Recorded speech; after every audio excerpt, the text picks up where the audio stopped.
বিনয় এবং বিনম্রতার বৈশিষ্ট্য হবে।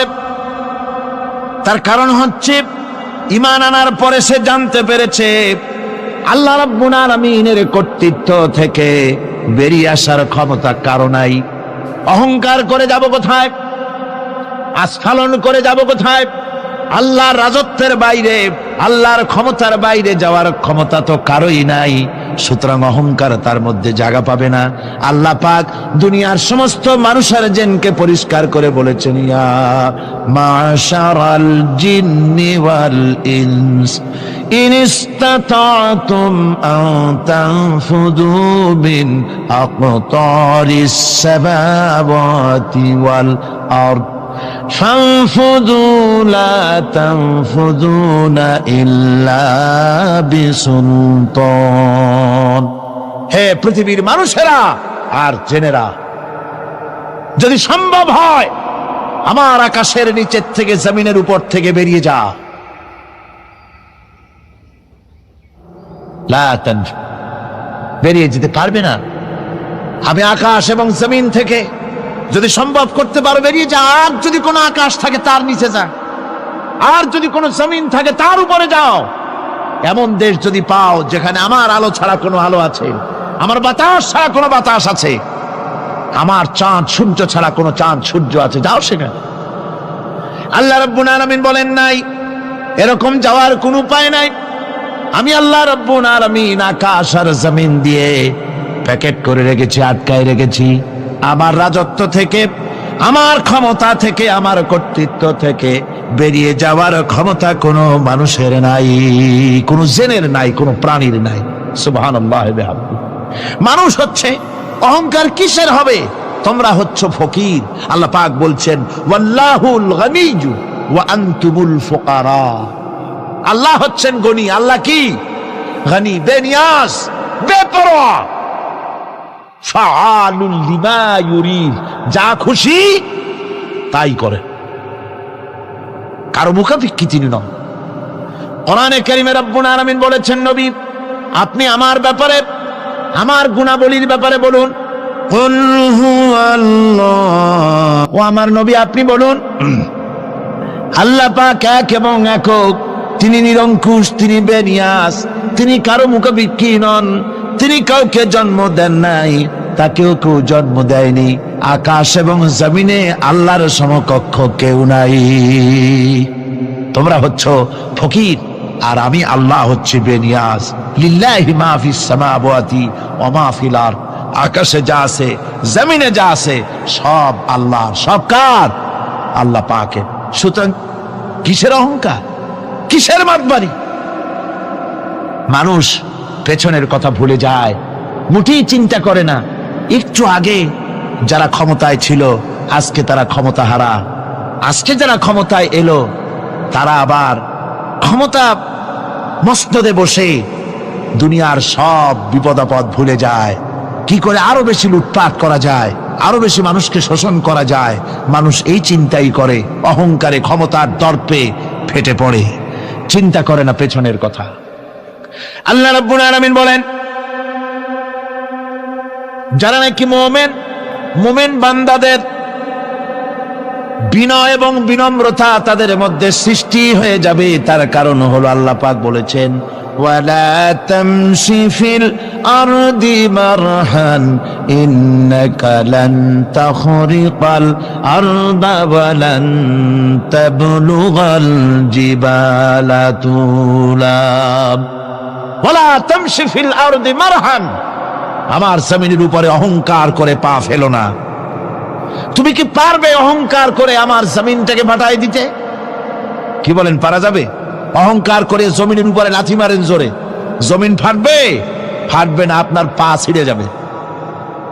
আপনি কি পারবেন অহংকার করে পাহাড়ের উচ্চতা লাফ দিয়ে ছাড়াই যেতে পারবেন? তাও পারবেন না। সুতরাং আল্লাহ পাকের উপরে ঈমান আনলে পরে তাদের মাথা এভাবে নত হয়ে যায়, অহংকার তাদের মধ্যে জায়গা পায় না। অহংকার কিসে? কিসের অহংকার তোমার? মানুষ তার জন্মের কথা, কোরআনে কারীম বলে মানুষ কি তার জন্মের কথা স্মরণ করে না? তোমার তো এমন অবস্থা ছিল, দুনিয়ায় উল্লেখযোগ্য বিষয়বস্তু হিসাবে তুমি পরিগণিত ছিলে না। তুমি হচ্ছ, তোমার জন্মের উৎস কথা হচ্ছে এক ফোঁটা নাপাক পানি, এমন নাপাক পানি যা শরীর থেকে নির্গত হলে পরে গোসল করা ওয়াজিব হয়ে যায়। এমন এক ফোঁটা নাপাক পানি যার জন্মের উৎস, তার আবার অহংকার কিসের? পৃথিবীতে অহংকার যারাই করলো আল্লাহ পাক তাদেরকে ভালো করে দেখায় দিলেন। নমরুদকে দেখায়ছেন, ফেরাউনকে দেখায়ছেন, যুগের ছোট ছোট নমরুদ ফেরাউন যেখানে যেখানে খুদে খুদে ফেরাউন হয়েছে আল্লাহ সকলকেই দেখিয়ে দিয়েছেন, দেন নাই? দেখিয়ে দিয়েছে। সুতরাং মাথা নিচু করে চলতে হবে, বিদ্যার বড়াই করা চলবে না। কত লেখাপড়া করেছো তুমি? MA পাস করেছো, তাতে কি হয়েছে? সবে মাত্র বর্ণবোধ পড়েছ, জ্ঞানের রাজ্যে পা ঢুকিয়েছ, এখনো কিছু শেখনি। টাইটেল পাস করেছ, তো কি হয়েছে? কদ্দূর শিখেছ?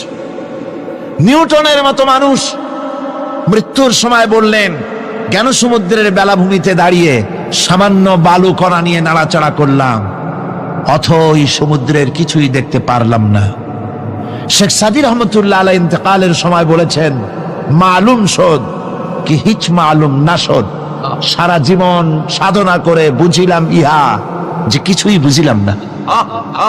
এগুলি হচ্ছে জ্ঞানীদের কথা। আর কোন রকম ইউনিভার্সিটির বারান্দা দিয়ে 3-4 দিন হাঁটছে, কয় যে সব বুঝি। কি বুঝছো? কয় দেয়ার ইজ নো গড, স্রষ্টা বলতে কেউ নাই। পাগল কি আর গাছে ধরে মিয়া? সুতরাং বিদ্যার বড়াই চলবে না, স্বাস্থ্যের বড়াই চলবে না, অর্থের বড়াই চলবে না। অর্থের বড়াই করবে, কত অর্থ তোমার হয়েছে? আল্লাহ যদি ইচ্ছে করেন ব্রেনের মধ্যে, মগজের মধ্যে এমন টিউমার করে দিবেন, মগজের মধ্যে এমন ক্যান্সার করে দেবেন, হার্টের ভিতরে এমন ক্যান্সার লাগায় দিবেন, 14 গোষ্ঠী বিক্রি করলে ঔষধের পয়সা হবে না। পারবে কিনা আল্লাহ কন? জোরে বলবেন, পারবেন কিনা? এমন বহুত অসুখ আছে ডাক্তাররা বোঝেই না ঔষধ দেবে কি। হযরত ইউনূস আলাইহিস সালাম মাছে তারে গিলে ফেলে দিল, হতাশায় তিনি হার্ট ফেল করেন নাই।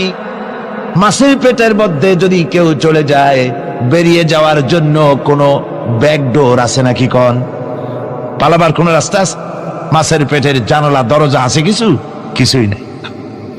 তিনি হতাশ হলেন না, মাছের পেটের ভেতরে বসে হযরত ইউনূস আলাইহিস সালাম বুক ভরা আশা নিয়ে আল্লাহর দরবারে তিনি ঘোষণা করলেন, লা ইলাহা ইল্লা আনতা সুবহানাকা ইন্নী কুনতু মিনাজ জালিমিন। পড়েন না সবাই, লা ইলাহা ইল্লা আনতা সুবহানাকা ইন্নী কুনতু মিনাজ জালিমিন।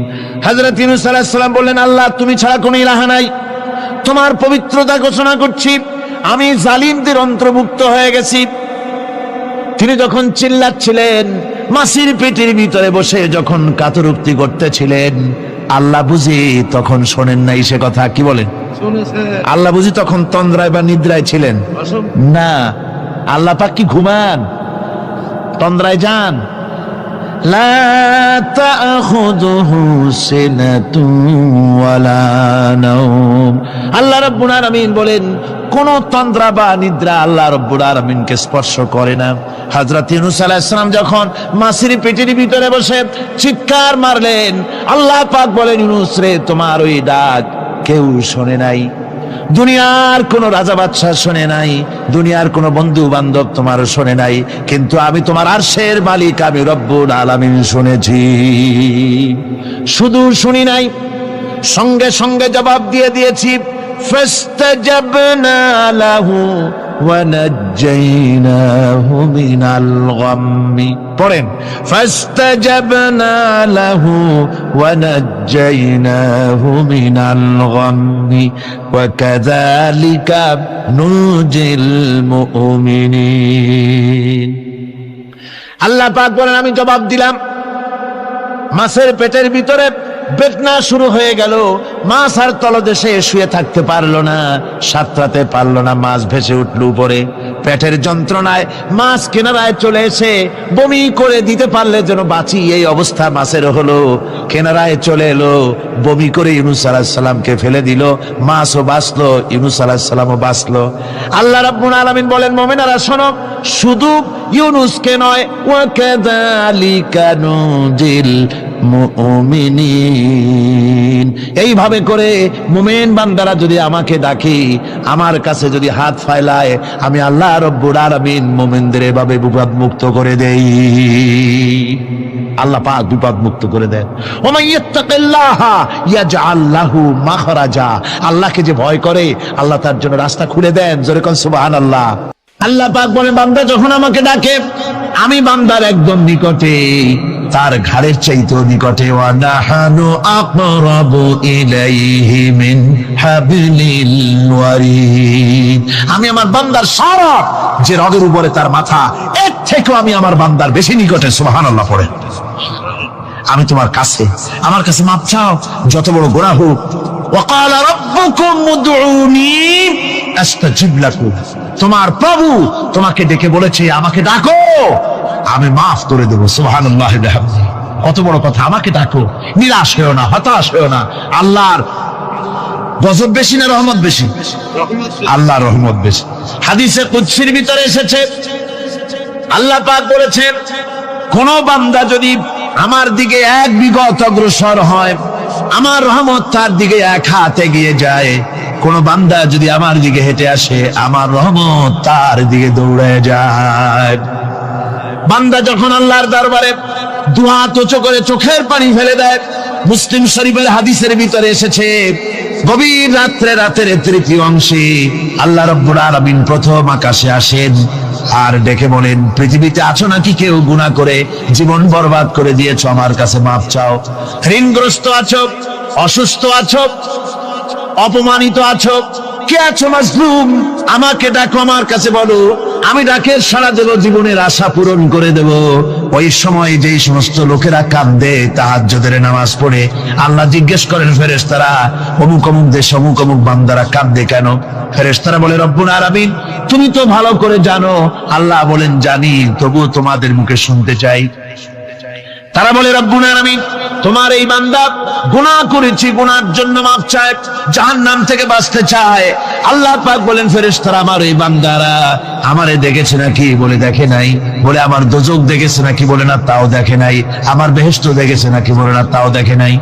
আল্লাহ পাক বলেন, ফেরেশতারা সাক্ষী থাকো, ওরা আমাকে দেখে নাই, আমার বেহেশত দোজখ কিছুই দেখে নাই, শুধুমাত্র আমার নবীর কথা, আমার কোরআনের কথা বিশ্বাস করে আরামের ঘুমকে হারাম করে যেভাবে তারা কাঁদতেছে, সাক্ষী থেকে যাও ফেরেশতারা, আমার রহমতের দরিয়ায় জোশ মেরেছে, আমার ওই ক্রন্দনরত বান্দাগুলিকে আমি আল্লাহ মাফ করে দিলাম। সুতরাং মুমিন বান্দা যারা, আল্লাহর মুমিন বান্দা যারা, এই ঈমানের কোয়ালিটি, এটাও হতাশায় নিরাশায় ভেঙে পড়বে না। গুনাহ তো মানুষই করে, গুনাহ হয়ে গেছে, মাপ চাও। তোমার গুনাহ কদ্দুর? তোমার গুনাহ যদি হয় পাহাড় সমান, আল্লাহর রহমত আকাশ সমান। জাহান্নামের কঠিন শাস্তি থেকে বাঁচতে হলে আল্লাহর প্রতি ঈমান আনতে হবে। আর ঈমান আনলে যে কোয়ালিটি গুলি হওয়া উচিত, সেগুলি আমি আপনাদের সামনে আলোচনা করছি।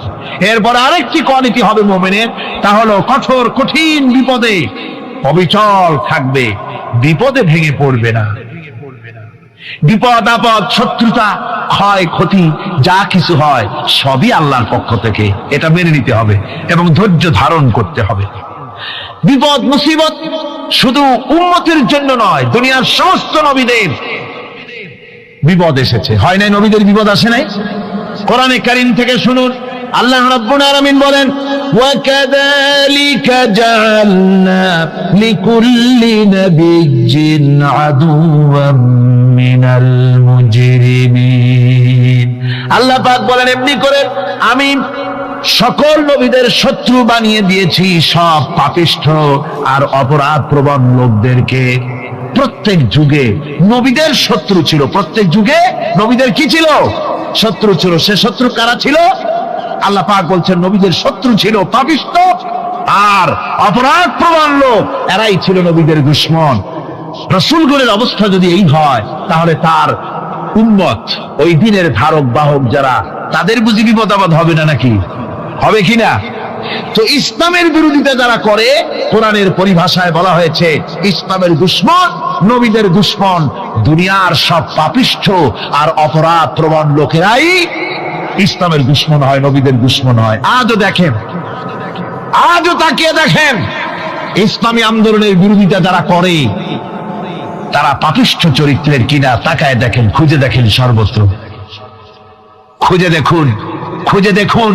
যারা ইসলামী আন্দোলনের বিরোধিতা করে, যারা ইসলামকে মিটিয়ে দেওয়ার চেষ্টা করতেছে, যারা ইসলামকে মৌলবাদ বলে, ইসলামকে সাম্প্রদায়িক বলে, কোরআনে কারীমের কথা কত স্পষ্ট যে নবীদের দুশমন হয়, ইসলামের দুশমন হয় মুজরিম লোকেরা, অপরাধ প্রবণ আর পাপিষ্ঠ লোকেরা।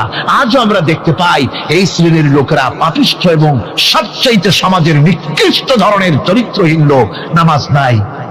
আপনি খুঁজে দেখেন ইসলামী আন্দোলনের বিরোধিতা যারা করছে, যারা নেতৃত্ব দিচ্ছে, নামাজ নাই, রোজা নাই, চরিত্র নাই, হজ নাই, যাকাত নাই, মদ, জুয়া, জেনা, ব্যভিচার ইত্যাদিতে লিপ্ত। চেহারা দেখলে ছেলেপেলেরা 2 গ্লাস পানি খায়, ভর ওঠে। কথা ঠিক কিনা কয়? এই হলো অবস্থা। মারে কেন? মুমিনদেরকে, পয়গম্বরদেরকে, সাহাবীদেরকে এবং ঈমানদারদেরকে মারে কেন?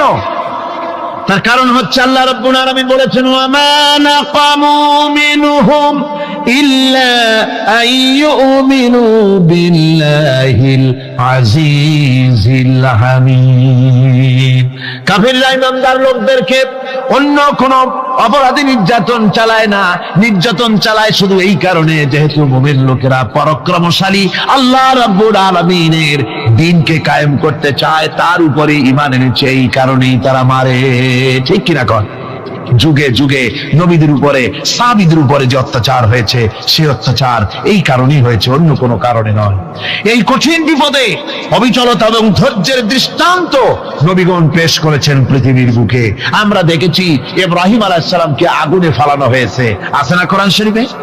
আমি কিন্তু গল্প করতেছি না, সব কোরআনের কথা। কিসের কথা? ইব্রাহিম আলাইহিস সালামকে আগুনে ফালানো হচ্ছে। অপরাধ কি? অপরাধ হচ্ছে হযরত ইব্রাহিম আলাইহিস সালাম দাওয়াত দিয়েছেন, লা ইলাহা ইল্লাল্লাহ। জোরে পড়েন, লা ইলাহা ইল্লাল্লাহ, লা ইলাহা, লা ইলাহা ইল্লাল্লাহ মুহাম্মাদুর রাসূলুল্লাহ। হযরত ইব্রাহিম আলাইহিস সালাম দ্বীনের দাওয়াত দিয়েছেন, এক আল্লাহর দাওয়াত দিয়েছেন, ঈমানের দাওয়াত দিয়েছেন। আর কোন অপরাধ ছিল না। নমরুদ সহ্য করতে পারল না। কোরআনে কারীমের মধ্যে সব কথাগুলি আল্লাহ পাক এই জন্য বিধৃত করেছেন, এই জন্য কোরআনে কারীমের মধ্যে সব কথা উঠায় দিয়েছেন, যাতে করে মুমিনেরা বিপদ আসলে পরে যেন ঘাবড়ে না যায়। ইব্রাহিম আলাইহিস সালামকে আগুনে ফালানো হচ্ছে। ফেরেশতা বলছে, ইব্রাহিম তোমারে আগুনে ফালায় দেওয়া হতেছে, আমার কাছে সাহায্য চাও, আমার কাছে ক্ষমতা আছে, আগুনগুলো উঠাইয়ে নমরুদের বংশ জ্বালায় দেব। হযরত ইব্রাহিম ফেরেশতার কাছে সাহায্য চাইছিলেন নাকি? তিনি বললেন, ফেরেশতা তোমার কাছে সাহায্য কেন চাইব? আমি তো এমন কোন অন্ধ আল্লাহর ইবাদত করি না যেই অন্ধ স্রষ্টা তার গোলামের দুঃখ দুর্দশা না দেখেন। আমি তোমার কাছে সাহায্য চাইব না। হযরত ইব্রাহিম আলাইহিস সালাম পাশ করলেন। কি বলেন, পাশ করছেন না? ঈমানের পরীক্ষায় পাশ। আগুনের মধ্যে হযরত ইব্রাহিমকে যখন ফেলানো হচ্ছে, রব্বুল আলামিন আগুনের প্রতি নোটিশ করে দিলেন, ইয়া নারু কুনি বারদাও ওয়া সালামান আলা ইব্রাহিম। আগুন আমার ইব্রাহিমের জন্য শান্তিদায়ক, ঠান্ডা হয়ে যা। এখন কি আর আগুনের বাপের ক্ষমতা আছে ইব্রাহিমের পোড়ানো? আর ক্ষমতা নাই। আমার বন্ধুগণ, ইব্রাহিম আগুনের ভিতরে আরামে বসা আছেন, আর ওদিকে নমরুদ বসে বসে দেখতেছে দূর থেকে। ইব্রাহিম তো জ্বলে না, গায়ের মধ্যে আগুন জ্বলে গেল। ডাক দিয়া কয়, আগুন তোর হলো কি? কেন জ্বালাইতে পারিস না আমার দুশমন রে? হলোটা কি তোর? তোর কি জ্বালানো শক্তি বন্ধ হয়ে গেল নাকি? আগুনের ভিতর থেকে জবাব এলো, নমরুদ রে আমার ভিতরে জ্বালানোর শক্তি আছে কি নাই যদি প্রমাণ করতে চাও, টেস্ট করতে চাও, তুই নিজে আয়, তোরে শুদ্ধ তামাম দুনিয়া জ্বালাই দিতে পারি, ইব্রাহিমের এক গাছা পশম জ্বালাই দিতে পারি না। তার কারণ হচ্ছে আমি হচ্ছি মাখলুক, আল্লাহ হচ্ছেন খালিক। আল্লাহ আমাকে বলেছেন না জ্বালাতে, তুমি 1000 বার বললেও আমি ইব্রাহিমকে জ্বালাইতে পারবো না। কোরআনে কারিমে ঘটনা বলে মুমিনদেরকে সাহস দেওয়া হচ্ছে, মুমিনেরা দ্বীনের কাজ করতে গিয়ে বিপদ আবাজ আসবে, ইমানের দাবি হলো বিপদ আসবে, আর বিপদ আসলে ঘাবড়ায় যেও না, মুসিবতে পড়ে চিন্তায় পেরেশানে হয়রান হয়ে যেও না। বিশ্বকবি আল্লামা ইকবাল কি সুন্দর করে বলেছেন, আজ ভি হো জু ইব্রাহিম কা ইমা पैदा आग कर सकती है एक अंदाज गुलिस्तां पैदा। ইব্রাহিমের ঈমান যদি আজিও কোথাও হয় বিদ্যমান, করতে পারেন অগ্নিকুণ্ডে খুবসুরত এক গুলিস্তান। আজও যদি আগুনের ভিতরে কোন নমরুদ কোন ইব্রাহিমকে যদি ফেলে দেয়, আল্লাহ রাব্বুল আলামিন আজও আগুনকে ফুলের বাগান বানায়া দিবেন। সুবহানাল্লাহ। ভয় পাওয়ার কারণ নাই, চিন্তা করার কোনো কারণ নাই। আমার বন্ধুগণ, হযরতে হুদ আলাইহিস সালামকে যখন সমাজের লোকেরা, রাষ্ট্রের লোকেরা ঘিরে ফেলে দিল, সমাজ শক্তি, রাষ্ট্র শক্তি যখন তাকে ঘিরে ফেলে দিল, ষড়যন্ত্রের পাহাড় তুলে দিল, তারে মেরে ফেলে দিবে, হযরত হুদ দেশ থেকে তা পালায় গেলেন না, ভয় পেলেন না। হযরতে হুদ আলাইহিস সালাম বললেন, কোরআনে কারীমে হযরত হুদের কথা কোট করা হলো, ফাকিদুনি জামিআন সুম্মা লা তুনজিরুন। সম্মিলিতভাবে ষড়যন্ত্র করো আমার বিরুদ্ধে, সবাই মিলে ষড়যন্ত্র করো, সুম্মা লা তুনজিরুন, আর আমাকে এতটুকু অবকাশ তোমরা দিও না। ইন্নী তাওয়াক্কালতু আলাল্লাহি রাব্বি ওয়া রাব্বিকুম, আমি ভরসা করেছি সেই আল্লাহর উপরে, যার কুদরতি হাতের ভেতরে, যিনি আমাদের রব তোমাদেরও রব, আর যার কুদরতি হাতের ভিতরে তামাম পৃথিবীর জানগুলি যার হাতে, সে আল্লাহর উপরে ভরসা করেছি। ষড়যন্ত্র যদ্দূর আছে করতে থাকো, আমি ষড়যন্ত্র পরোয়া করি না। সুবহানাল্লাহ। এটাই হলো মুমিনের কোয়ালিটি। শুধু ঈমান, লা ইলাহা ইল্লাল্লাহ মুহাম্মাদুর রাসূলুল্লাহ, গরুর গোশত খাই, আর রবিউল মাস আসতে পরে ইয়া নবী সালাম আলাইকা, ইয়া রাসূল সালাম আলাইকা, তারপরে গরম গরম জিলাপি আর রসগোল্লা খাইলাম খুব বেশি করিয়া, এর নাম মুমিন নয়। মুমিন হচ্ছে তার চলায় ফেরায় ওঠায় বসায় সাহসিকতার এক আন্দাজ তৈরি হবে সে। আমার ভাইয়েরা, বিপদে অবিচলতা আমাদেরকে পয়গম্বরেরা শিক্ষা দান করেছেন। আমরা দেখতে পেয়েছি বিশ্বনবী জনাবে মুহাম্মদুর রাসূলুল্লাহ সাল্লাল্লাহু আলাইহি ওয়াসাল্লাম হিজরতের রাত, কাফেররা চতুর্দিকে দাঁড়ানো, হযরত জিবরাইল এসে বলেন, ইয়া রাসূলুল্লাহ, হে কাফেররা চতুর্দিকে ঘিরে দাঁড়িয়েছে, গভীর রাত, এখন হাতে তাদের তরবারি, সকাল হলে পরেই তারা আপনাকে মেরে ফেলে দেবে, তাড়াতাড়ি ওঠেন, মদিনার দিকে চলে যান। আল্লাহ নবী ঘুমের থেকে জেগে হযরত আলীকে ডেকে বলেন, আলী, আল্লাহ অর্ডার করেছেন আমি মদিনায় চললাম, আমার বিছানার পরে আমার চাদর গায়ে দিয়ে শুয়ে থাকো। হযরত আলী বলেন, আল্লাহর হাবিব, আপনার চাদর গায়ে দিয়ে ঘুমিয়ে থাকবো, সকালবেলায় কাফির বেঈমানেরা আপনার বিছানার পরে আপনার চাদর গায়ে দেওয়া অবস্থায় আমি আলীকে তারা মুহাম্মদ মনে করবে, আর আমি আলীকে নবী মনে করে তারা তাদের তরবারি দিয়া কেটে কেটে টুকরা টুকরা করে আমারে বিদায় করে দেবে দুনিয়া থেকে। এতটুকুনো পরোয়া করি না, বরং আমার দিলের মধ্যে এটাই তৃপ্তি থাকবে যে আমি আলীর জীবনের বিনিময় আল্লাহর হাবিব দুনিয়ায় বেঁচে আছেন। যে ব্যক্তি বিদ্রোহ করেছে এবং দুনিয়ার জীবনকে অগ্রাধিকার দিয়েছে, তার জায়গা হচ্ছে জাহান্নাম। জোরে বলেন নাউজুবিল্লাহ। যে ব্যক্তি আল্লাহর সঙ্গে বিদ্রোহ করেছে আর পরকালের জন্য পাথর জোগাড় করে নাই, দুনিয়াকে অগ্রাধিকার দিল, পরকালকে ভুলে গেল, তার জায়গা হলো জাহান্নাম। وَأَمَّا مَنْ خَافَ مَقَامَ رَبِّهِ وَنَهَى النَّفْسَ عَنِ الْهَوَى فَإِنَّ الْجَنَّةَ هِيَ الْمَأْوَى। আর যে ব্যক্তি আপন প্রভুর সামনে উপস্থিত হকে ভয় করেছে এবং আপন প্রবৃত্তিকে লালসা মুক্ত করেছে, লালসার হাত থেকে রক্ষা করেছে, আল্লাহ রব্বুল আলামিন কিয়ামতের দিন তার জন্য রেখে দিয়েছেন জান্নাত। তার জন্য কোন জায়গা? জান্নাত। আমাদেরকে পরকাল ভিত্তিক জীবন যাপন যদি করি তাহলে কবরের জবাবগুলি খুব আসান হবে। আর যদি পরকাল ভিত্তিক জীবন যাপন না হয়, কবরটা মুসিবত হয়ে যাবে। হযরত ওসমান রাদিয়াল্লাহু তাআলা আনহু কবরের কাছে গিয়ে খুব কাঁদতেন। সাহাবায়ে কেরাম প্রশ্ন করেছেন, হুজুর, রাসূল করিম সাল্লাল্লাহু আলাইহি ওয়াসাল্লাম যখন জান্নাত ও জাহান্নামের ওয়াজ করেন কখনো তো এত বেশি আপনি কাঁদেন না, যত বেশি কাঁদেন কবরের কাছে এসে, কারণ কি?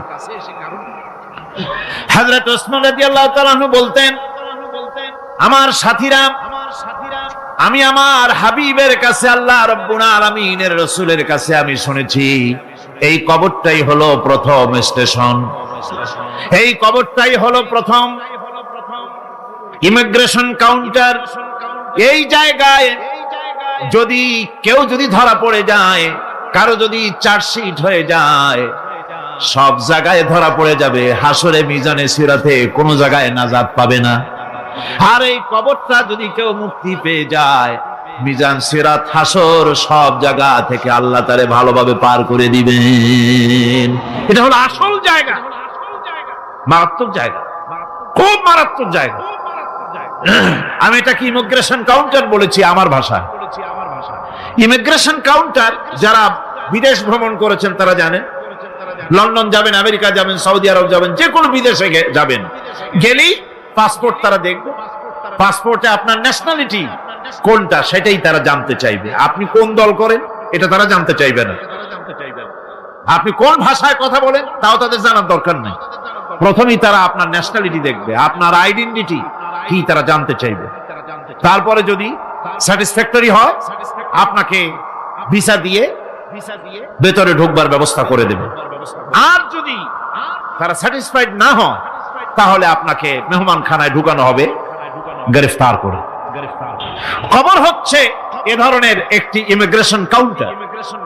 কবরের ভিতরে মানুষ যখনই রাখা হবে সঙ্গে সঙ্গে দুজন ফেরেশতা আসবে।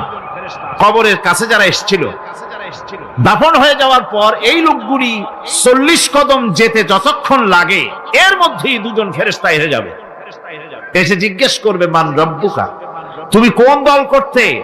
ওটা তাদের জানার দরকার নেই। চাকরি কিসে করতেন ওটা জানার দরকার নেই। ব্যবসা করতেন না চাকরি করতেন প্রয়োজন নেই। প্রথমেই জিজ্ঞাসা করা হবে ন্যাশনালিটি, প্রথমেই জিজ্ঞাসা করা হবে তার ন্যাশনালিটি সম্পর্কে, তার আইডেন্টিটিটা কি, এবং সেটাকে সত্যায়িত করার জন্য, বোঝার জন্য 3টি প্রশ্ন। প্রথম প্রশ্ন, মান রব্বুকা ওয়া মা দীনুকা ওয়া মান নাবিয়্যুকা, তোমার রব কে, তোমার দ্বীন কি, তোমার নবী কে। যদি এই ব্যক্তি বেঈমান হয়, মুনাফিক হয়, সে বলবে হায় হাতা লা আদরি, হায় হাতা লা আদরি, জানি না আমার রবকে, আমি জানি না। তোমার দিন কি, দিন কারে কয় বুঝি না। এরপরে আল্লাহর নবী জনাবে মুহাম্মদ রাসূলুল্লাহ সাল্লাল্লাহু আলাইহি ওয়াসাল্লাম কে দেখানো হবে, বলা হবে মা কুনতা তাকুলু ফি হাদার রাজুল, এই ব্যক্তি সম্পর্কে তোমার ধারণা কি নিকে? বলবে আমি চিনি না। নাউযুবিল্লাহ। বাস এরপরে তার যা হবার তাই শুরু হয়ে যাবে। আর যদি বান্দাটা মুমিন হয়, প্রশ্ন করা হবে মান রব্বুকা, জবাব দেবে রব্বি আল্লাহ, আমার রব আল্লাহ রাব্বুল আলামিন। ওয়া মা দীনুকা, দীনুনা ইসলাম, আমার দিন হচ্ছে ইসলাম। এরপরে আল্লাহর নবীকে দেখানো হবে। কয়েক রকমের বর্ণনা আছে, কোন বর্ণনায় আছে হুজুরের আকারে দেখানো হবে, অথবা রাসূলকে সরাসরি দেখানো হবে। বলা হবে মা কুনতা তাকুলু ফি হাদার রাজুল, এই লোকটি সম্পর্কে ধারণা কি? মুমিন ব্যক্তি বলবে হাদা নবিয়ুনা মুহাম্মাদুর রাসূলুল্লাহ সাল্লাল্লাহু আলাইহি ওয়াসাল্লাম, ইনি আমার তো সেই নবী মুহাম্মাদুর রাসূলুল্লাহ সাল্লাল্লাহু আলাইহি ওয়াসাল্লাম। আমরা যেন এই রকমের জবাব দিতে পারি, আল্লাহ কবুল করো। সকলে জোরে গণ আমিন। জবাব হয়ে যাওয়ার পর গায়ব থেকে আওয়াজ আসবে, ফাফরিশু বিল জান্নাতি ওয়ালবিসু বিল জান্নাহ।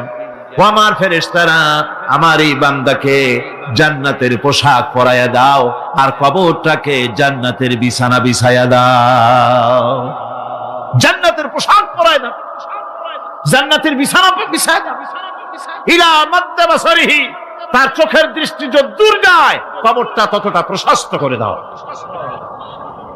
এরপর বেহেশতের পোশাক পরাইয়া বেহেশতের বিছানা বিছায়া ফেরেশতা বলবে, নম কানাউমুল উরুস, ঘুমিয়ে যাও।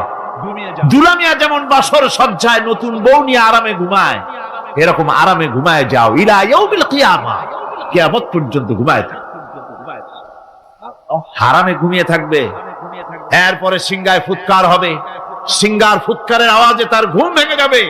বলবে, ইয়া ওয়াইলানা মান বা'আথানা মিন মারকাদিনা, হায় আফসোস, আমার এত আরামের ঘুম থেকে কে আমাকে জাগ্রত করলো, আমার ঘুমটারে নষ্ট করলো কে?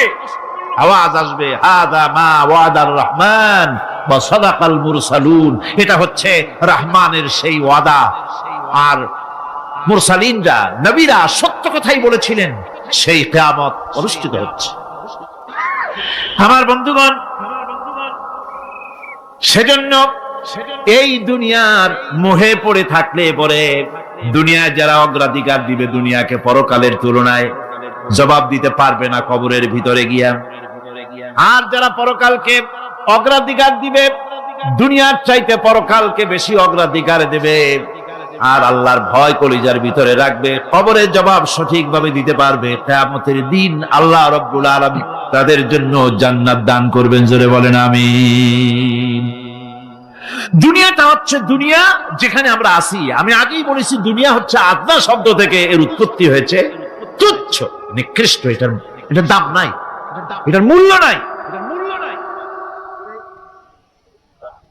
হযরত ইবনে কাইয়িম রাহিমাহুল্লাহ, নওয়ারাল্লাহু মারকাদাহু ওয়া জাআলাল জান্নাতা মাথওয়াহু, হযরত ইবনে কাইয়িম তিনি বলছেন, সুন্দর করে বলছেন দুনিয়া সম্পর্কে, মা মাদা ফিদ দুনিয়া আহলামুন ওয়া মা বাকিয়া মিনহা আমানি ওয়াল ওয়াক্তু বাইনাহুমা দাইউন। মা মাদা ফিদ দুনিয়া আহলামুন, জীবনের যে অংশ ফেলে এসেছি সেটা আজ একটা স্বপ্ন। ওয়া মা বাকিয়া মিনহা আমানি, আর জীবনের যে অংশ সামনে বাকি আছে সেটা এখন একটা আকাঙ্ক্ষা। ওয়াল ওয়াক্তু বাইনাহুমা দাইউন, আর এর মাঝখান থেকে সময় সব চলে যাচ্ছে। কত বড় কথা চিন্তা করেছেন? জীবনের যে অংশ ফেলে এসেছি তা আজকে স্বপ্ন, তা আজ কি বলেন? স্বপ্ন। আর সামনে যা আছে সেটা আকাঙ্ক্ষা, আর মাঝখান থেকে সময় সব চলে যাচ্ছে। এরপরে তিনি বলছেন, ওয়ামান ইয়াসহাবিদ দুনিয়া ইয়াকুন মিসলা কাবিদিন আলাল মাই খালাতুহু ফুরুজুল আসাবিঈ। দুনিয়াদারের অবস্থা হচ্ছে এই, কেউ যদি দুই হাতে পানি খামসায় ধরে, দুই হাতে কি ধরছে বলেন? দুই হাতে পানি খামসায় ধরেছে, খুব মজবুত করে ধরেছে, দুই মুঠ পানি। বলেন থাকবে কতটুকু? কতটুকু থাকবে? এক ফোঁটাও থাকবে না, কারণ তার আঙ্গুলের ফাঁক তার সাথে খেয়ানত করবে, আঙ্গুলের ফাঁক দিয়া পানিগুলি সব বেরিয়ে চলে যাবে। সুতরাং দুনিয়া যারা চায় তারা ঠিক পানি খামসায় ধরলে পানি যেমন হাতের ভেতর থেকে খেয়ানত করে চলে যায়, যারা দুনিয়া চায় দুনিয়াও তাদেরকে এভাবে ফাঁকি দিয়ে চলে যায়। তবুও দুনিয়ার মায়া মানুষের এত বেশি। আল্লাহর নবী বলেন, লাউ কানা লি ইবনি আদামা ওয়াদিন মিন যাহাবিন লাহাব্বা ইয়াকুনা লাহু সারিন। এই পৃথিবীতে যদি কাউকে একটা মাঠ ভরে যদি সোনা দেওয়া যায়, লোকটা বলবে, রব্বুল আলামিন, আমি যদি আরেকটা মাঠ এরকম সোনা ভরা পেতাম। দ্বিতীয় আরেকটা মাঠ দেওয়া হলে আবার বলবে, যদি তৃতীয় আরেকটা মাঠ সোনা ভরে যদি পেতাম। নবীজি বলেন, ওয়ালা ইয়ামলাউ জাওফু ইবনু আদামা ইল্লা তুরাব। মানুষের পেট 3.5 হাত মাটি ছাড়া, কবরের মাটি ছাড়া মানুষের পেট ভরবে না। আরো চাই, আরো চাই, চাওয়ার কোনো শেষ নাই। মানুষ এভাবে করে দুনিয়ার মহব্বতে এমনি পাগল হয়ে যায়, শুধু দুনিয়ার মহব্বত, পরকালকে বেমালুম ভুলে যায়। আমি কিন্তু এই কথা বুঝাতে চাই নাই যে পরকালের মহব্বতে, পরকালের ভয়তে বা পরকালের জন্য দুনিয়া আপনি বাজার ঘাট, বেচা কিনা, ব্যবসা বাণিজ্য সবকিছু ভুলে যান, না তা নয়। ভুল বোঝার কোনো কারণ নাই। পরকালকে অগ্রাধিকার দিতে হবে, মানে দুনিয়াটা চিরস্থায়ী জায়গা নয়। চিরস্থায়ী হচ্ছে কোনটা? আখিরাত। চিল্লা এখন কোনটা? সুতরাং এখানে যা করতে হবে, আখিরাতে জবাবদিহিমূলক জীবন যাপন করতে হবে। আপনি ব্যবসা করবেন, ওজনে কম দিতে পারবেন না। আপনি খাদ্যে ভেজাল দিতে পারবেন না, চুরি করতে পারবেন না, ডাকাতি করতে পারবেন না, জেনা করতে পারবেন না, বদমাশি করতে পারবেন না, মদ খেতে পারবেন না, সন্ত্রাসী হতে পারবেন না, হাইজাকার হতে পারবেন না, চাঁদাবাজ হতে পারবেন না, মুনাফাখোর হতে পারবেন না, আপনি চোরা কারবারি হতে পারবেন না, ঘুষখোর হতে পারবেন না, সুদখোর হতে পারবেন না। এই সব কাজ পরকালকে বিশ্বাস করলেই এ সমস্ত কাজ থেকে মানুষ বিরত থাকতে পারে। কথা ঠিক কিনা? এটাই হচ্ছে পথ।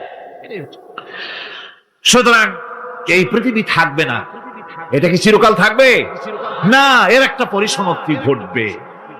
যেমন করে সারা বছর লেখাপড়া করার পর কলেজে, বিশ্ববিদ্যালয়, মাদ্রাসায়, হাই স্কুলে, সব জায়গায় সারা বছর লেখাপড়া করার পর যেমন পরীক্ষা দেওয়ার একটা দিন আসে, সারা বছর ব্যবসা করার পর হিসাব নিকাশ করার যেমন একটা সময় আসে, সারা মাস চাকরি করার পর বেতন পাওয়ার যেমন একটা দিন আসে, সারা জীবন চাকরি করার পর পেনশন পাওয়ার যেমন একটা সময় আসে, অনুরূপ ভাবে এই দুনিয়া যেদিন শেষ হয়ে যাবে, আল্লাহ নির্ধারিত সময় শেষ হয়ে যাওয়ার পর একটা সময় আসবে যখন আল্লাহ রব্বুল আলামিন সব শেষ করে দিবেন, লন্ডভন্ড হয়ে যাবে, কিছুই থাকবে না।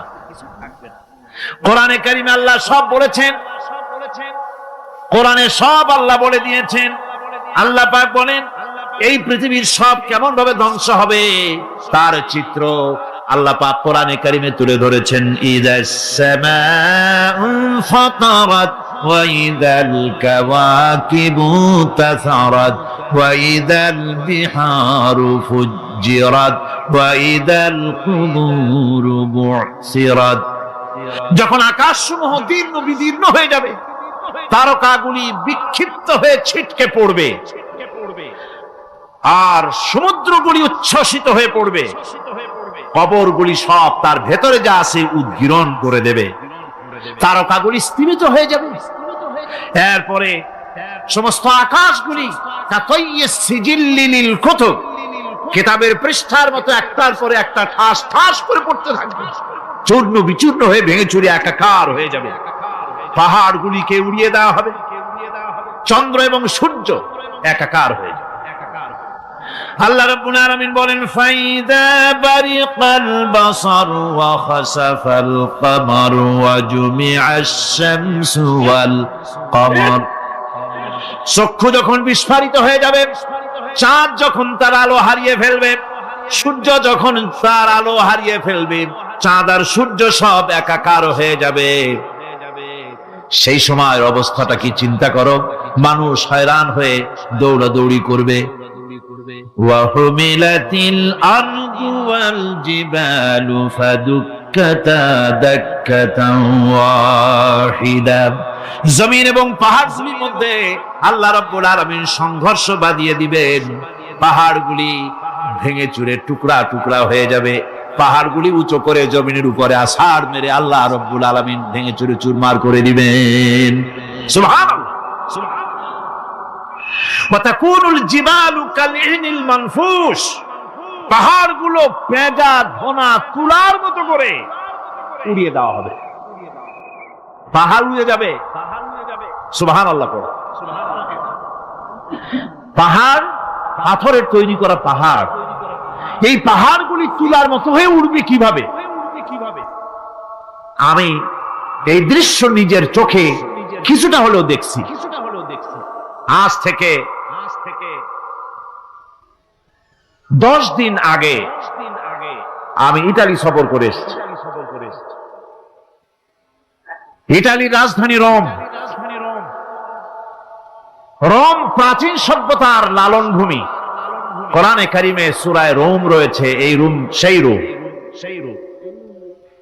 এখানের বাদশার কাছে রাসূল করিম সাল্লাল্লাহু আলাইহি ওয়াসাল্লাম হেরাক্লিয়াসের কাছে চিঠি পাঠিয়েছিলেন, সেই রোম। 12 থেকে 15,000-এর মতো বাংলাদেশি মুসলমান সেখানে আছে। জুমার দিন, যেদিন আমি গেলাম তার পরের দিনই জুমা ছিল। জুমার নামাজ পড়লাম ভ্যাটিকানের কাছেই, বিশাল মসজিদ, ইউরোপের ভিতরে সবচাইতে বড় মসজিদ এটা।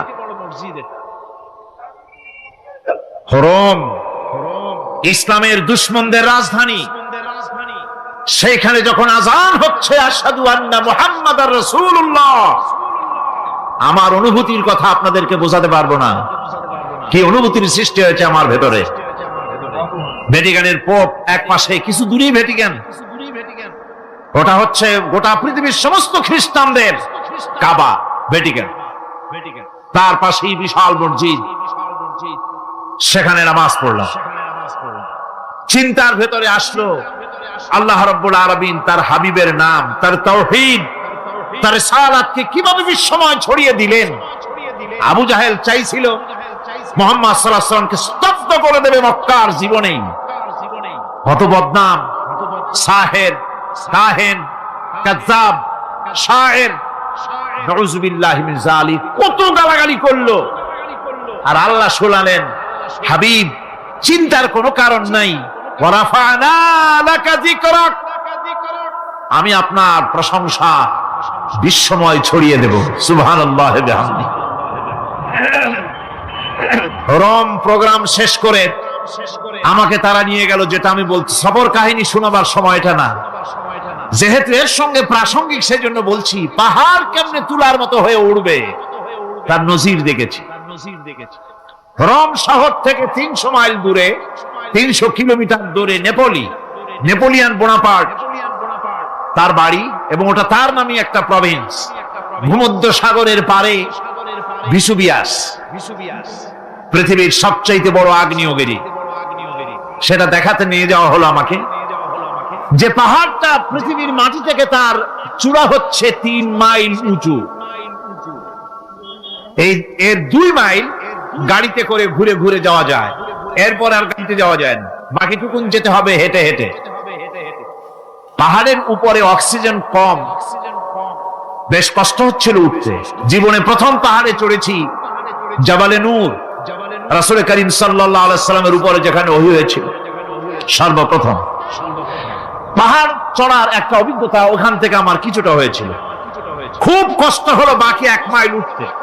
যখন ভিসুভিয়াসের একদম শীর্ষে চলে গেছি, সেখানে গিয়ে আমার সাথে 15-20 জন লোক ছিল। আমি নিজে আল্লাহু আকবার বলে আমার গলা থেকে আওয়াজ বেরিয়ে গেল। আমি দেখতে পেলাম ভিসুভিয়াসের শীর্ষে বিশাল গর্ত। আমার মনে হয় গর্তটা এই মাঠের 1/4 হবে। এই মাঠের 1/4 হবে গর্তটা। সেই গর্তটার গভীরতা হচ্ছে 1.5 কিলোমিটার। এইখান থেকে পাথরগুলি উত্থিত হয়েছে, আগ্নেয়গিরি পাথর আগুনে গলে লাভা হয়ে এগুলি পাহাড় বেয়ে উপচে পড়েছে, চতুর্দিকে 12 মাইল ছড়িয়ে গিয়েছে। আমার মনে পড়লো ওয়াকুদুহান নাস ওয়াল হিজারা, জাহান্নামের আগুনের ইন্ধন হবে মানুষ আর পাথর। আমি সেখানে সেজদায় পড়ে গিয়া কান্নাম আর বললাম, আল্লাহ জাহান্নামের আগুন হারাম করে দিও আমাদের জন্য। পাথর কিভাবে গললো, গলে পাথরগুলি গলে পুড়ে চতুর্দিকে পড়েছে আর ছিটকেছে, চতুর্দিকে ছিটকে পড়েছে। সেই পাথরগুলি ছিটকে ছিটকে যেগুলি পুড়ে পড়েছে সেগুলিকে দূরে সাদা রঙের বলে মনে হয়, কোনোটা সাদা কোনোটা কালো, মনে হয় যেন তুলার মতো হয়ে পড়ে আছে চতুর্দিকে। 1944 সনে তৃতীয়বারের মতো ভিসুভিয়াস অগ্নিগিরি যে অগ্নি উৎপাত করে, তাতে আশেপাশের 12 মাইল এলাকা এফেক্টেড হয়ে যায়। পাথরগুলি গলে এভাবে বিধ্বস্ত করে দিয়েছে। এখান থেকে এখানে জোহরের নামাজ, আসরের নামাজ আমরা পড়লাম, আল্লাহর কাছে খুব দোয়া করলাম। এখনো ধোঁয়া উঠতেছে, এখনো পাহাড়ের ফাটল দিয়ে ধোঁয়া উঠছে। একজন হাত দিয়ে আমাকে বলল যে খুব গরম লাগে ধোঁয়াগুলি। ওখানকার লোকেরা বলল যে ভেতরে এখনো আগুন আছে, তবে সুপ্ত, যে কোনো মুহূর্তে আবার তা জাগ্রত হতে পারে। আমরা সেখান থেকে নেমে এলাম। একটু কিছু দূর গিয়েই সেখানে হলো পম্পেই শহর। এই পম্পেই শহরটা হচ্ছে ঈসা আলাইহিস সালামের জন্মের 2000 বছর আগে এই শহর তৈরি হয়। ঈসা আলাইহিস সালামের জন্মের 179 বছর পর ভূমিকম্প হয়। সেই ভূমিকম্পে গোটা পম্পেই শহরটা পৃথিবীর মানুষের চোখের আড়াল হয়ে যায়, ধ্বংস হয়ে যায়, মাটির তলায় গরক হয়ে যায়। আজ থেকে 200 বছর আগে মাটি খনন করতে গিয়ে এই শহর আবিষ্কৃত হয়। পুরা শহরটা খুঁড়ে তারা বের করেছে 180 হেক্টর জমিনের উপরে এই বিশাল শহর। ঘুরে ঘুরে দেখলাম, গাড়ি চলে না সেখানে, পায়ে হেঁটে দেখতে হলো। প্রশস্ত রাস্তা। আজ থেকে 4000 বছর আগের মানুষেরা রাস্তা বানাতে জানতো পাথর দিয়ে, এবং রাস্তার দুধারে তাদের ছিল ফুটপাত, পানির ব্যবস্থা, নগরায়নের সব রকমের সুযোগ সুবিধা। তারপরে সেখানে বিচারালয়, এরপরে দোকানপাট, বাজার ঘাট, সবকিছুর ব্যবস্থা রয়েছে। বিশাল বিশাল পাথরগুলি দিয়ে পিলার তৈরি করা। ভাবলাম এই পিলারগুলি, এই পাথরগুলি তারা কিভাবে ক্রেন ছাড়া এত উপরে উঠালো কি করে, আমার মাথায় আসলো না। পাথর কেটে কেটে সুন্দর সুন্দর অঙ্কন শিল্প তারা করেছে। এরপরে ঘুরতে ঘুরতে বাদশার রাজার বাড়িতে গিয়ে ঢুকলাম। সেখানে গিয়ে দেখলাম উলঙ্গ এত মূর্তি পাথরের তৈরি করা। পাথর কেটে কেটে দেওয়ালে যৌন মিলনের এমন কোন অশ্লীল ছবি নাই যা তারা সেখানে তৈরি করে নাই। উলঙ্গ মূর্তি আর উলঙ্গ যৌন মিলনের অসংখ্য ছবি দিয়ে এই এলাকা ভরা। তখন আমি বুঝলাম আল্লাহর গজব হওয়ার কারণটা কি, এই শহরটা মাটির নিচে গরক হয়ে যাওয়ার কারণটা কি। আল্লাহ পাক জেনা ব্যভিচার যে দেশে বেশি হয় আল্লাহ পাক বরদাস্ত করে। দুশ্চরিত্র যে দেশের মানুষ দুশ্চরিত্র হয়ে যায়, জেনা ব্যভিচার বেশি হতে থাকে, আল্লাহ হরক করে দেন, গজব দেন। এই গজব এক এক সময় এক এক রকমের হয়ে আসে। কখনো মাটির নিচে দাবায় দেয়, কখনো মহামারী, কোন দেশে কলেরা, কোন দেশে জলোচ্ছ্বাস, কোথাও ভূমিকম্প, আর সর্বশেষ এই জেনা ব্যভিচারের জন্য আল্লাহ পাকের চূড়ান্ত এই যৌনতার অশ্লীলতার জন্য চূড়ান্ত গজব বর্তমান বিশ্বের জন্য এইডস। আল্লাহ পাক এই গজব দিয়েছে। বন্ধুগণ, আমি সেই জায়গা, আমি সেখানে যা দেখলাম যে আল্লাহ পাক পাহাড়গুলিকে কিভাবে উড়াবেন, এটা অস্বীকার করার কোনো উপায় নাই। বিশ্বাস তো করতামই, তবে হযরত ইব্রাহিম আলাইহিস সালাম যেমন বলেছিলেন, রব্বি আরিনি কাইফা তুহিল মাউতা, আয় আল্লাহ তুমি মরাকে জিন্দা করবা কেমনে? আল্লাহ পাক বলেন, আওয়ালাম তুমিন, তুমি বিশ্বাস করো না? ইব্রাহিম আলাইহিস সালাম বললেন, বালা, অবশ্যই বিশ্বাস করি, ওয়ালাকিন লিয়াতমাইন্না কলবি, যদি চোখে দেখতাম তাহলে আমার অন্তরাত্মা খুব ঠান্ডা হতো। আল্লাহ রাব্বুল আলামিন চোখে দেখায় দিলেন জিন্দা কেমনে মুর্দা হবে, মুর্দা কেমনে জিন্দা হবে, আল্লাহ দেখায় দিলেন। পাহাড় উড়ায় দিবেন আল্লাহ রাব্বুল আলামিন। একথা কলিজার মধ্যে তার উপর ঈমান বিশ্বাস, কিন্তু আল্লাহ চোখে দেখাইছেন, ঈমান আরো মজবুত হয়েছে, যা ছিল আরো মজবুত হয়েছে। সুবহানাল্লাহ। আল্লাহর ভয়তে কলিজা কেঁপেছে। আমি পাহাড়ের উপরে কেঁদেছি, জার হয়ে কেঁদেছি। বন্ধুগণ, আল্লাহ সুবহানাহু ওয়া তাআলা এই জন্য বলেছেন, কুল সিরু ফিল আরদ, আমার জমিন ঘোরো, ভালো করে দেখো, কাইফা কানা আকিবাতুল মুকাজ্জিবিন, মহাসত্যকে যারা অস্বীকার করেছে তাদের পরিণতি আমি কি করে দিয়েছি, এগুলি চোখে ভালো করে তাকায় দেখো। আমার বন্ধুগণ, সুতরাং এই পৃথিবীর অবসান হবে, এই পৃথিবী ধ্বংস হবে, এই পৃথিবী চূড়ান্ত ভাবে শেষ হয়ে যাবে। হ্যাঁ, আরেকটি কথা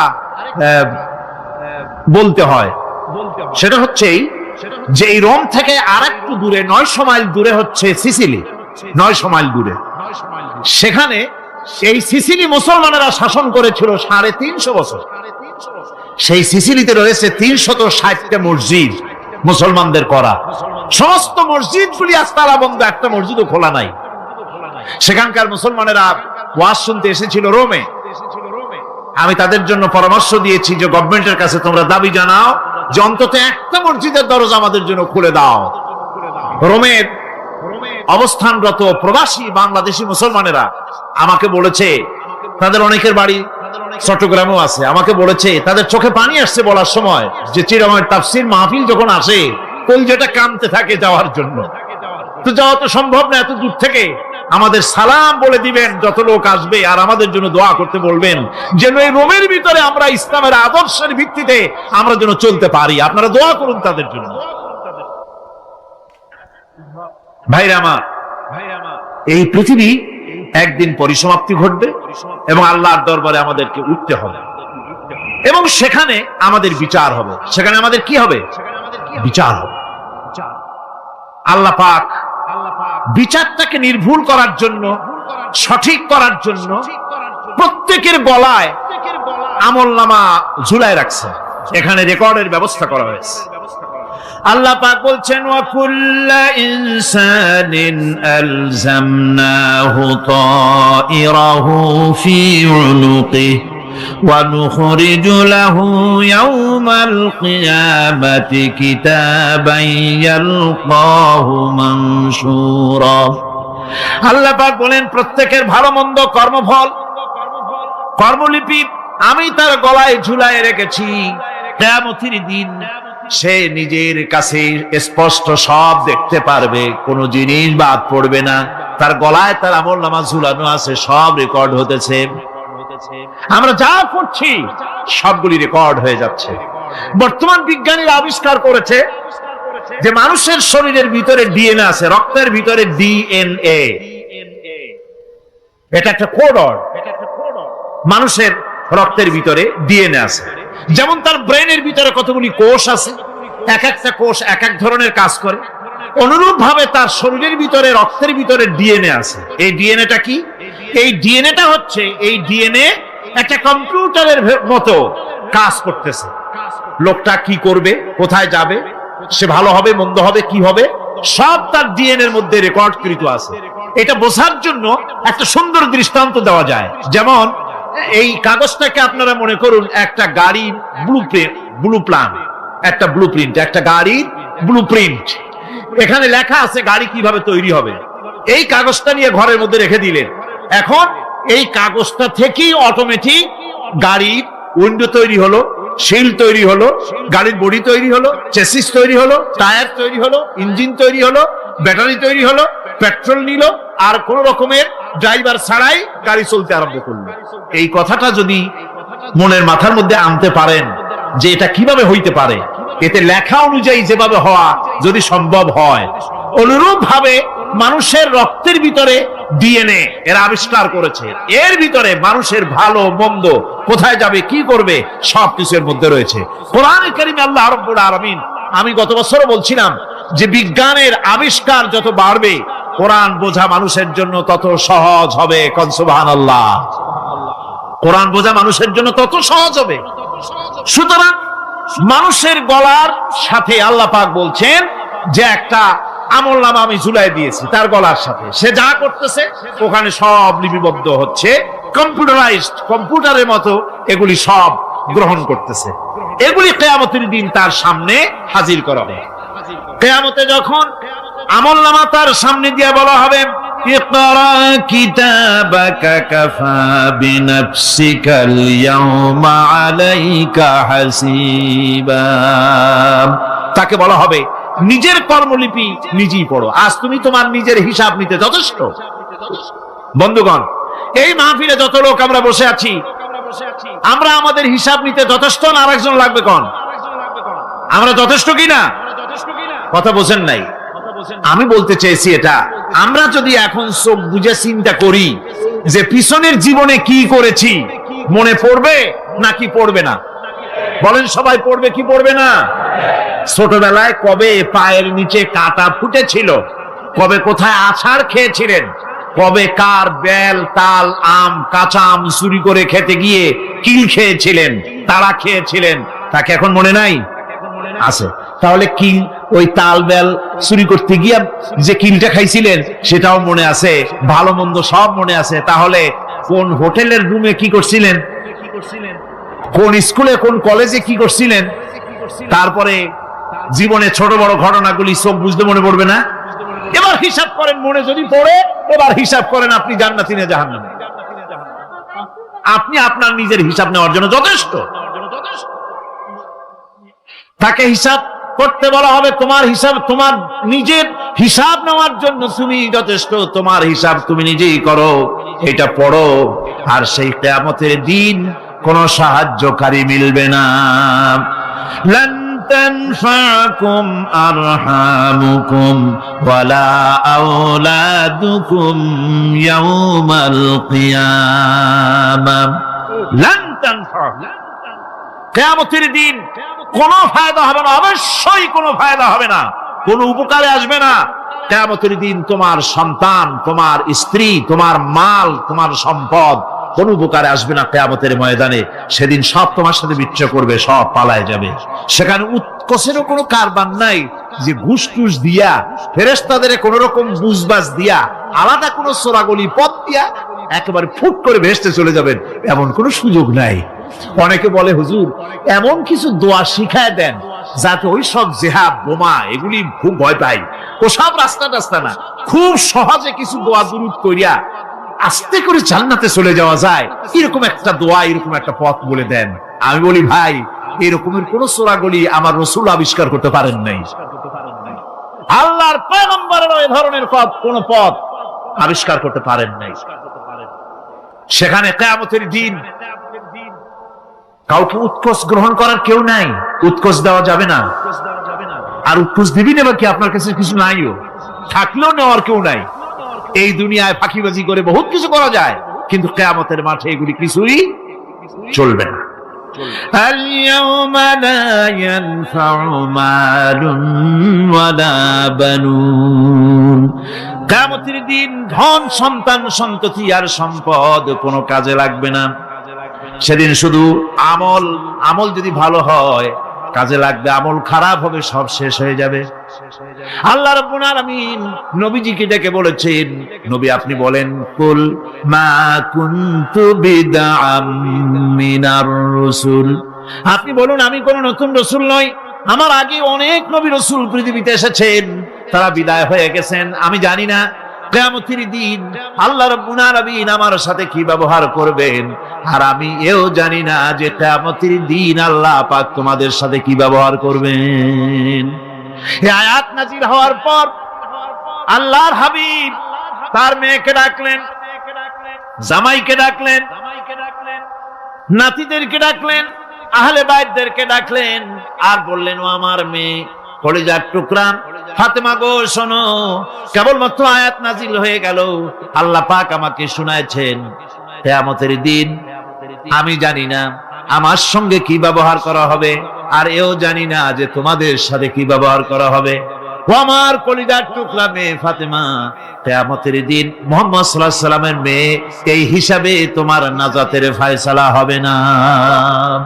ও আমার কলিজার টুকরা নাতি হাসান আর হোসেন, কিয়ামতের দিন মুহাম্মদ সাল্লাল্লাহু আলাইহি সাল্লামের নাতি হিসাবে ফয়সালা হবে না। ও আমার জামাই হযরতে আলী, কিয়ামতের দিন আমার জামাই হিসাবে নাজাতের ফয়সালা হবে না। আমল যদি ভালো হয় ফয়সালা ভালো হবে, জান্নাতে চলে যাবে। আমল যদি খারাপ হয় কার নাতি কার জামাই দেখা হবে না। সুবহানাল্লাহ। কঠিন কিয়ামতের মাঠ। এই পরকালের বিশ্বাস যদি কলিজার মধ্যে ঢোকে মানুষ ভালো হয়ে যাবে। কোন সুবহানাল্লাহ। আপনাদের দৃষ্টিতে পারবে, কথার জবাব যে দিলেন না। পুলিশে কি মানুষের চরিত্র ভালো বানাইতে পারবে? পুলিশের চরিত্র ভালো বানাবে কেডা? সেটাই তো কথা। মানুষের চরিত্র যাতে ভালো থাকে, মানুষের জন্য খারাপ কাম না করে সেজন্য পুলিশ, পুলিশ যাতে খারাপ কাম না করে সেজন্য আরো একটা ডিপার্টমেন্ট আছে না, তারা যাতে খারাপ কাজ না করে সেজন্য আর একটা আছে। এন্টি করাপশনের আবার এন্টি করাপশন আছে, তার উপর আবার এন্টি করাপশন আছে। এন্টিটার অভাব নাই। সুতরাং পুলিশ দিয়া, বিডিআর দিয়া, আর্মি দিয়া মানুষের, দেশের, জাতির চরিত্র ভালো বানানো যায় না।